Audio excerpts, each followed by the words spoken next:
ladies, I'm Megan Speakman and you're watching Female and Fabulous. After living in Pattaya for almost 13 years, I know how difficult it can be being a foreign woman living in a foreign country.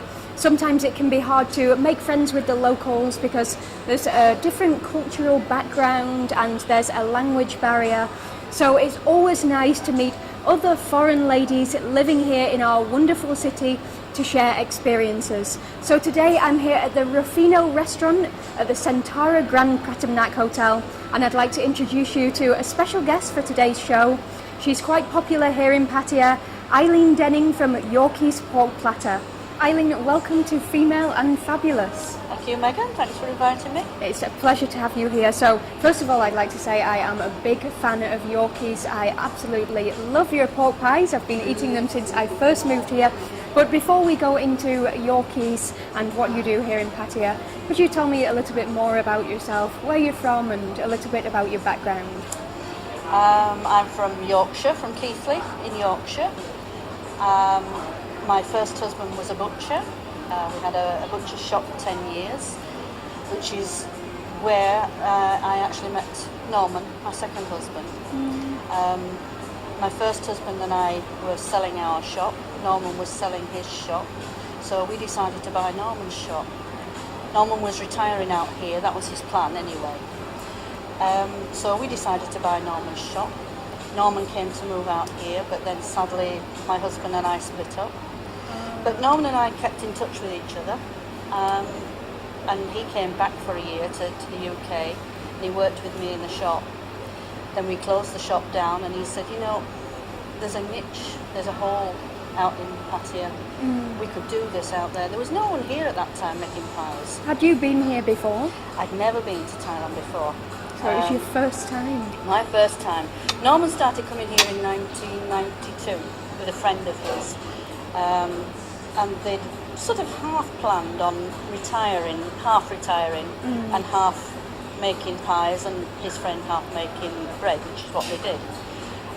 But his friend sadly was killed out here on a motorbike. So Norman decided he was still going to go ahead with that.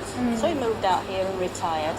And then, as I say, my husband and I split up. Norman came back for a year, helped me close the shop down, and he said, you know, why don't you try it? Let's put everything in a container, bring it out to Thailand, and that's what we did. So you just moved out here, and you'd never been here before? Nope. I came for a 3-week holiday before I actually made the decision to do it, but that was the one and only time I'd been. So how long ago was this that you first came to Thailand? 15 years. 15 years ago? 15 years. Do you know, I've almost been here for as long as you, and I see a lot of changes here in Pattaya. A huge amount of changes. The amount of condominiums and office blocks and everything else that's gone up has amazed me. Yes. I often wonder who is going to fill these places, you know. Many times they start these buildings and they just never get finished. Yeah. So. But there's a lot of better things about Pattaya. So did you feel a culture shock when you first moved here? Did you find it hard to meet new friends in Pattaya? In the first instance, we were concentrating on the business, trying to get the business up and running. We had a lot of problems to start with, bringing the container in through the port. There was a lot of problems there. Then we had to source the pork out and various other things with the job. Gradually, yes, we did find some good friends, and it surprised me how many foreign couples there were out here. Not just foreign men with their Thai wives or Thai girlfriends, but how many foreign couples were here. So yes, we made good friends. Yes. So, yeah. Yeah. Well, it's certainly better than England. Over here you have nice weather. That was a shock to me. The heat. It's the heat that I can't stand. As you can tell with the colour of me, I don't sit in it. I'm not much darker than you, but it's better than England cold weather. Yes. Yeah. Although having said that, I do miss the season changes. Yeah. I love the autumn. I love the spring. Yeah. I hate the winter. You do, yes, yeah. So after living here for 15 years, you must have quite a few stories. So do you have any any exciting experiences or funny experiences that have happened to you here in Pattaya? Do you know I'm really boring because I don't? You don't? No. No, you don't. So do you have any bad experiences that you've come across here? No, not really. No? No, not really. Oh, that's a good thing, I guess. That's a good thing. One thing that I heard about was something special that you did for the 10th year anniversary of Yorkie. So can you tell me about that? Usually when people come up to the 1st, 2nd, 5th, 10th anniversary of being here in business, they have a party, they have a real shindig. That's just not what we wanted to do. There's only so many glasses of wine you can drink, and I can't be doing with people bringing me baskets of flowers, bottles of wine. It's a waste of money, you know. So what we thought we would do was give something to charity, give something back to Thailand. But Pattaya is full of charity things. So we said, by then we'd made some good friends with a builder friend of ours who is also from my neck of the woods, Lancashire actually, so I suppose it's near enough. Oh, yeah. And his Thai wife.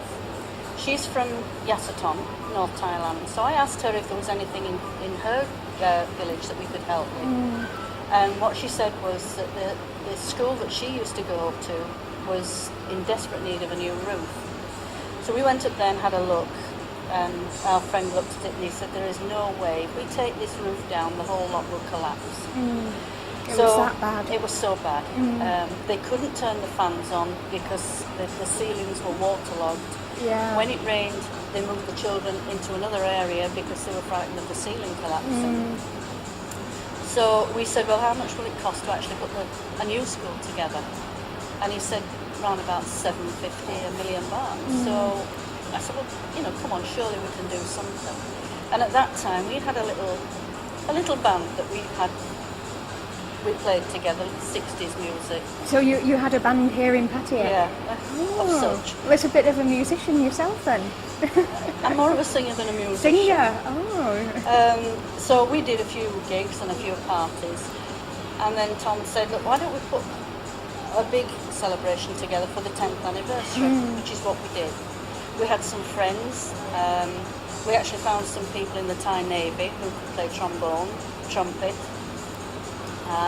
We found some friends, one drummer that played for, I think he was one of the backers for Black Sabbath. Really? One of the trumpeters played a backing for Elton John. And we finished up with a 10-piece band. So you had quite a band together. Oh, it was fantastic. It was a great evening. We made about 300,000 baht that particular night. On one evening? On one evening, yes. So, cutting a long story short, we did actually get the school put together. We handed it over, and at the end of it we just said, well, we've got a little bit of money left, so we bought books. Our printer that deals with Yorkies supplied all the paper, the books, the crayons, the pencils, rulers. Basically everything. Everything. Everything that they needed. And then the only thing we were short of, that they'd never even seen up there, some of them, was computers. So another friend of ours, I was tapping into everybody by this time. I'd got over my fear of asking people.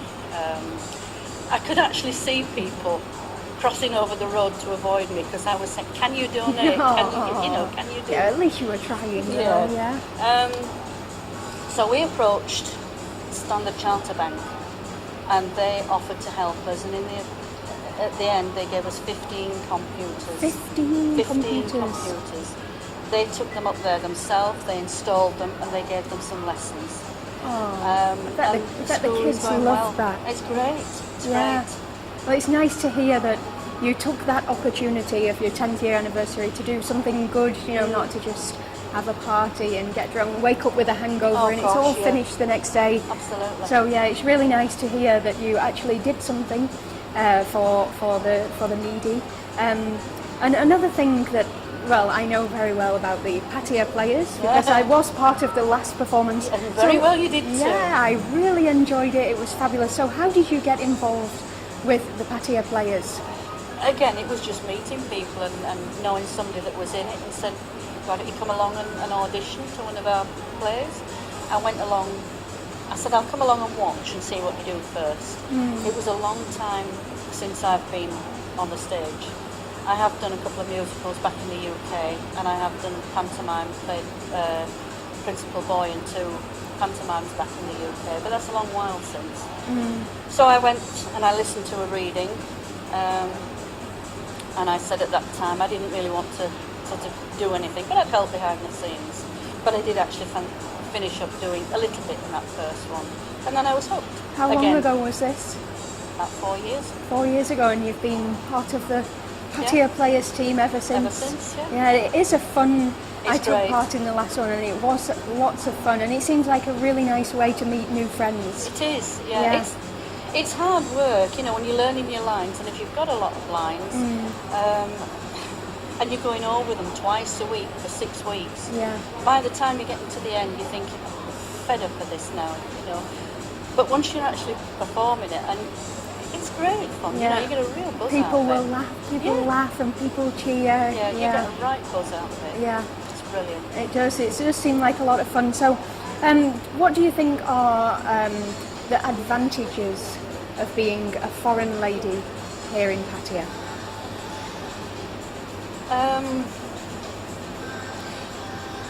I wouldn't, let's say, I wouldn't walk down the middle of a dark Bradford street at night on my own. Yeah.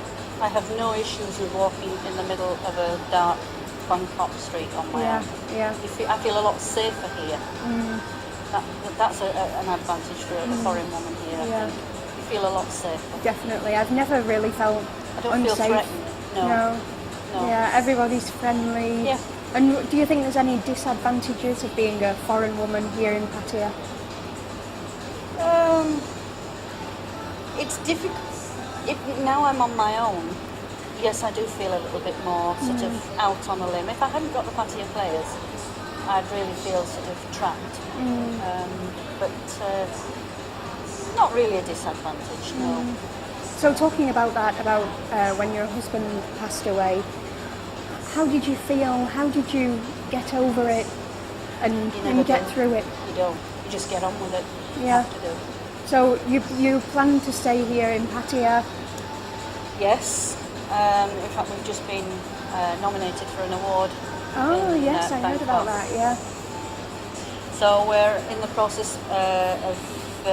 we've just done a video for this award, which is now on YouTube. So the awards are in September. So I'm busy with that. Yeah, keep yourself busy. Absolutely. That's the best thing to do. Yeah. We've just signed a contract with a big chain of stores here. That's keeping me busy. That really has taken off. Where we're normally quiet in low season, we've gone the opposite way this year. It's absolutely gone through the roof. Yes. So I'm now having to put my staff on shift work, which is a great thing. They're not really happy about it, but you know, I am. Yes. So Yeah. it's good. Well, it's wonderful to hear that you're a foreign lady here in Patia. You've gone through, it sounds like you've gone through a lot of obstacles here, but you seem like a very jolly lady. You always seem happy. So I'd like to say thank you very much for being on Female and Fabulous today, here at Rufino Restaurant at Centara Grand Paternac. So I'd like to have a toast to you, Eileen. Thank you, Megan. Thank you.